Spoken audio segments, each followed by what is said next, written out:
नमस्कार। Breaking news में बड़ी खबर आपको बता दें कि पटना में एक बार फिर से एनकाउंटर एक्शन हुआ है। जानीपुर में ये एनकाउंटर हुआ है। अपराधी लंबे समय से पुलिस को चकमा दे रहा था, बैंक कर्मियों से ये रकम की उम्मीद कर रहा था, जिसके बाद कार्रवाई के बाद इसको गिरफ्तार कर लिया गया है। आपको बता दें कि मुठभेड़ में इसके पैर में गोली भी लग गई है। तो क्या है ये पूरी खबर, इसी पे ज्यादा अपडेट के साथ मेरे साथ मौजूद है कैपिटल टीवी के executive editor Rajiv Singh ji. Sir, Patna में एक बार फिर से एनकाउंटर एक्शन देखने को मिला है। देखिए, राकेश कुमार का जो व्यक्ति है वो बैंक कर्मियों से लगातार रंगदारी मांग रहा था और इसकी बहुत दिनों से खोज थी बिहार पुलिस को। और देखिए, पहले के समय में क्या होता था और ये इनका मन क्यों बढ़ा हुआ था, ये बच जा रहे थे, पहचान हो नहीं पा रही थी, लोकेशन लगातार ये बदलते रह रहे थे। लेकिन अब जो गृह मंत्रालय का जो जब से सम्राट चौधरी ने संभाला है दायित्व, तब से अब कोई पहचान बदले या लोकेशन बदले, बचना अब नामुमकिन है, साफ साफ ये दिख रहा है। देखिए, ये चीज़ें बिहार में क्यों अब सवाल उठने लगी थी। 2023 के अगर आंकड़ों को देखें तो लगभग 3,54,000 अपराध हुए। 2024 में थोड़े से कम हो रहे हैं, 2 लाख करीब में, लेकिन आंकड़ा वही 3.5 लाख करीब में ही था। तो ये राष्ट्रीय औसत तो कम है, लेकिन बिहार जैसे छोटे से राज्य के लिए ये बहुत बड़ी चुनौती थी। और कहीं ना कहीं अपराध चाहे कोई भी अंजाम दे रहा था, चाहे किसी भी पार्टी का नेता दे रहा था, लेकिन लगातार बिहार के पुलिस व्यवस्था पर सवाल खड़े हो रहे थे। और ये चीज़ देखिए, देखा गया कि 15 से जो 22-23 का जो दौर है, उसमें लगभग 80.2% तक क्राइम बढ़ा है।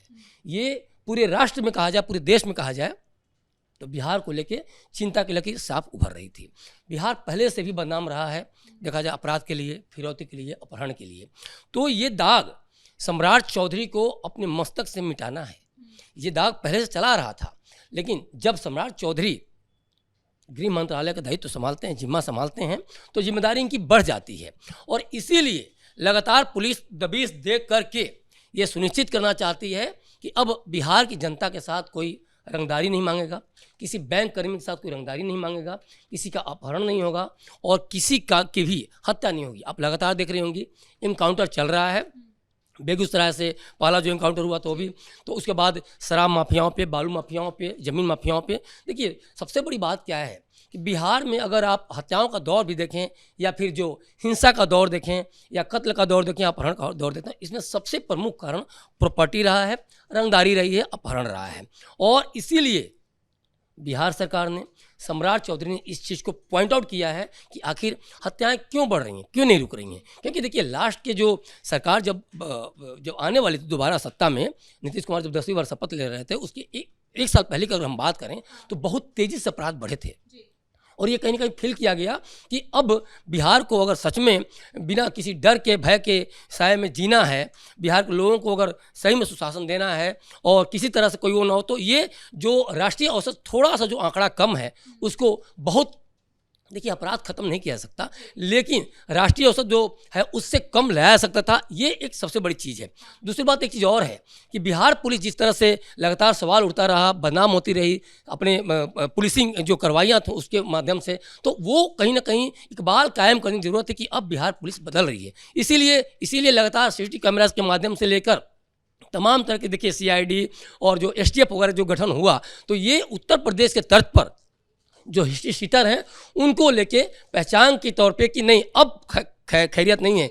STF का से कहीं ना कहीं अपराधी खौफ खाते हैं, और जब एक बार पहचान हो जाती है तो STF बुरी तरह से, एक तरह कहा जाए तो, पीछे पड़ जाती है और उनका खात्मा होना ही होना है। आज जो गोली लग रही है पैर में, अगर ये नहीं संभलेंगे तो हो सकता है कल दिमाग में भी लगे और सीने पे भी लगे, इनको खाना होगा। क्योंकि आप बिहार की जनता को खौफ में रखकर आप ये चाहें कि शराब माफिया बन के रहें, आप ज़मीन माफिया बन के किसी का ज़मीन अधिग्रहण कर लें या किसी को की हत्या या फिरौती की सोचें, तो ये अब संभव नहीं है। और इसीलिए सम्राट चौधरी जैसे डायनेमिक पर्सनालिटी, जैसे जो पर्सनालिटी को, नेता को ये जिम्मेदारी दी गया है कि किसी तरह से बिहार से अपराध को खत्म किया जाए। यानी कि सम्राट चौधरी भी उसी लाइन पे चल रहे हैं कि बिहार में अब लगातार कार्रवाई होगी, एनकाउंटर एक्शन ले या फिर बुलडोजर एक्शन। सर, हम ये भी देख रहे हैं कि एनकाउंटर के साथ बुलडोजर भी चल रहा है। तो वहीं एनकाउंटर थोड़ा सा कम था, लेकिन अब जिस हिसाब से लग रहा है कि जैसे हिस्ट्री शीटर के नाम बनाए एक लिस्ट तैयार की जा रही है जिसमें उन आरोपियों को ढूंढा जा रहा है, जिसके बाद अब ये कार्रवाई और तेज होगी। और सर, आने वाले दिनों में ये प्रक्रिया में और क्या कुछ अपडेट होगा? देखिए, अगर आपको शांति और सुकून की ज़िंदगी चाहिए। तो क्राइम को कंट्रोल तो पूरी तरह से नहीं किया सकता, लेकिन उसका जो एक तरह से दर है उसको बहुत नीचे लाना होगा। देखिए, राष्ट्रीय औसत भी देखा जाए तो इतना कंट्रोल नहीं है, लेकिन बिहार जैसे राज्य के लिए अगर आप क्राइम पर कंट्रोल कर लेते हैं तो यहाँ देखिए इनडायरेक्टली ये जॉब से भी कनेक्टेड है, इनडायरेक्टली कंपनियों के यहाँ आने से कनेक्टेड है। तो और इसीलिए देखिए जो बिहार से कंपनियों का पलायन हुआ, जो नौकरियों का पलायन हुआ, इसके बहुत बड़ा कारण था क्राइम। लोग डर से यहाँ से पूरा का पूरा कंपनियाँ ही लेके बेंगलुरु शिफ्ट हो गए, दिल्ली शिफ्ट हो गए, मुंबई शिफ्ट हो गए। एक बहुत बड़ा कारण है। दूसरी बात, लोग सुबह जाते थे, लालू के जंगल राज की मैं याद दिला रहा हूँ, और शाम को घर वापस आना उनका इतना आसान नहीं था, डर के साए में लोग जीते थे। तो वो चीज़ कहीं ना कहीं अभी हाल फिलहाल में चीज़ें देखने लगी थी कि नहीं, अब अपहरण हत्या वगैरह बढ़ने लगा है। अभी भी देखिए चीज़ें चल रही हैं, लेकिन देखिए आप पूरी तरह से किसी अपराध को नहीं रोक सकते, ये संभव ही नहीं है। हर घर में पुलिस नहीं रह सकती, लेकिन प्रशासन का शासन अगर इकबाल कायम रहा और उसका स्ट्रिक्टनेस कायम रहा, उसकी नीतियां और नीयत में अगर ईमानदारी रही, तो आप तय मानिए कि अपराधी खौफ खाएंगे, और अपराधी अभी खौफ खा भी रहे हैं। क्योंकि इनकाउंटर कभी आपने सुना नहीं था बिहार में, अब इनकाउंटर सुनने को मिल रहा है, अब कार्रवाई हो रही है, चाहे वो बालू माफिया हो, चाहे शराब माफिया हो, पकड़े जा रहे हैं, गोली मारी जा रही है। तो अब ये जो बिहार में जो शुरू से एक दाग लगा हुआ था खासतौर पे क्राइम को लेके, तो अब उन चीज़ों से कहीं ना कहीं बिहार आप समझे तो पीछा छूट रहा है। और कहीं ना कहीं उसमें देखा जाए तो सम्राट चौधरी को लेके बहुत ही पॉजिटिव फीलिंग थिंकिंग है, क्योंकि नीतीश कुमार की बढ़ती उम्र के साथ और जिस तरह से 20 साल से डिपार्टमेंट उनके पास था, कहीं ना कहीं कुछ ना कुछ ढिलाइयाँ आने लगी थी, और इसीलिए दायित्व कहीं ना कहीं बीजेपी ने सम्राट चौधरी को वो किया। डिप्टी सीएम भी वो कहीं ना कहीं हैं, आप देख ही रही हैं। और आगे आने वाले समय में अगर ये बहुत अच्छा काम करते हैं तो हो सकता है कि कल को सीएम भी बने, क्योंकि इनके ऊपर बहुत बड़ी जिम्मेदारी है अपने आप को साबित करने की। और ये जब तक कड़ी से कड़ी कार्रवाई नहीं होगा तो बिहार जैसे राज्य में इकबाल कायम करना इतना आसान भी नहीं है। क्योंकि जो मैंने रेट बताया कि 10-15 साल में जिस तरह से 80% तक क्राइम बढ़ चुके हैं, वो कहीं ना कहीं बिहार के उसमें अभी भी खौफ में लोग हैं, और इस खौफ से निकालना है तो आपको तय मानिए कि सम्राट चौधरी को स्ट्रिक्ट एक्शन लेने होंगे, बुलडोजर या इनकाउंटर करना। हाँ, आपने निवेशकों का जिक्र किया है इस बीच में, तो मैं ये कहना चाहूंगी कि अगर पिछले दिनों की अगर बात करें, पिछले सालों की बात करें, तो बिहार में कहीं ना कहीं निवेश कम हुआ है। अगर सर बात करें बिहार में, तो बिहार में निवेश पहले से काफ़ी कम हुआ है, और इसकी वजह है कि बिहार में जो अपराध इतना ज़्यादा बढ़ गया था, इसी को देखते हुए यहाँ पर कम हुआ है, जिसके बाद अब ये जो कार्रवाई हो रही है तो कहीं ना कहीं आने वाले दिनों में बिहार में निवेश भी बढ़ेगा। देखिए, 1 करोड़ जो रोजगार की बात की गई है, उसमें सबसे ज़्यादा जरूरी है कंपनियों का लगना। हर जिला में फैक्ट्री कंपनी लगाने की बात कही गई है, और ये चीज़ काम भी हो रहा है। नीतीश कुमार अभी 3 दिन पहले बक्सर में गए भी मुआयना करने।